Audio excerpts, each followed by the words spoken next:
Hello friends, welcome to பாண்டியனர் சமையல். இன்னைக்கு நம்ம பார்க்க போற ரெசிபி என்னன்னு பாத்தீங்கன்னா ஒரு சூப்பரான சைடிஷ் தாங்க பார்க்க போறோம்.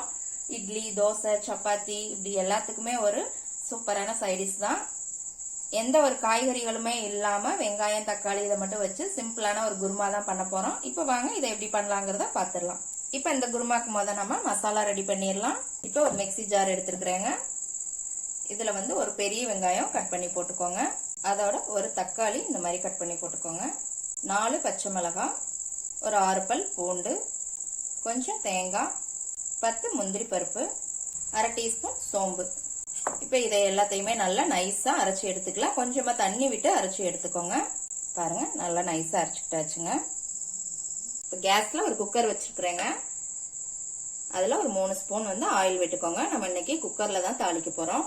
இதுல தாளிக்கிறதுக்கு இன்னைக்கு பட்டை 3 துண்டு, 5 கிராம்பு, 1/2 டீஸ்பூன் வந்து சோம்பு, அன்னாச்சி பூ சின்ன துண்டு ஒரு 2 துண்டு, 2 பிரிஞ்சி இலை. இப்போ இது எல்லாத்தையுமே இந்த எண்ணெயில போட்டுடலாம்.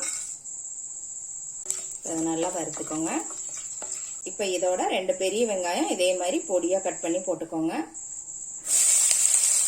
வெங்காயத்தை ஒரு 2 நிமிஷத்துக்கு நல்லா வதக்கிக்கலாம்.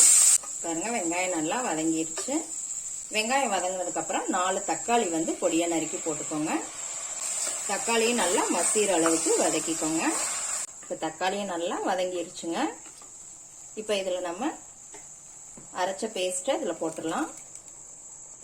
தேவையான அளவு உப்பு போட்டுக்கோங்க. 1/2 டீஸ்பூன் வந்து மஞ்சள் தூள், 1/2 டீஸ்பூன் மல்லித்தூள் போட்டுக்கோங்க, 1/2 டீஸ்பூன் தனி மிளகாத்தூள். நம்ம காரத்துக்கு வந்து ஏற்கனவே பச்சை மிளகாய் போட்டு அரைச்சிருக்கோங்க. அதனால உங்களுக்கு விருப்பத்துக்கு ஏற்ற மாதிரி போட்டுக்கோங்க. இப்போ இதை எல்லாத்தையுமே நல்லா ஒரு 2 நிமிஷத்துக்கு வதக்கிக்கோங்க.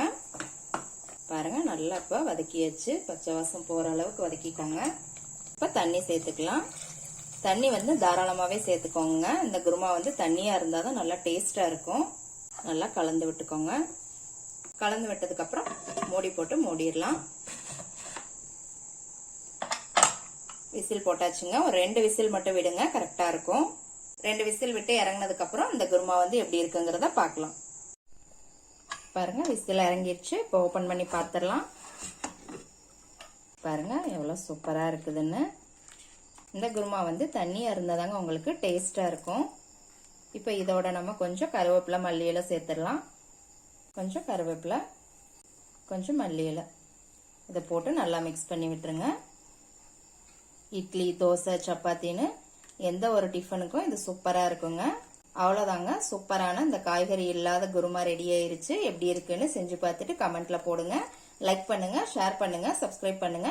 கூடவே பெல் ஐக்கான் பட்டனை அமுக்குங்க. மறுபடியும் வேற ஒரு ரெசிபியோட சந்திக்கலாம் ஃப்ரெண்ட்ஸ். அன்போடு சமைத்து ஆனந்தமாய் உண்டு இன்பமாய் வாழுங்கள். வாழ்க வளமுடன்.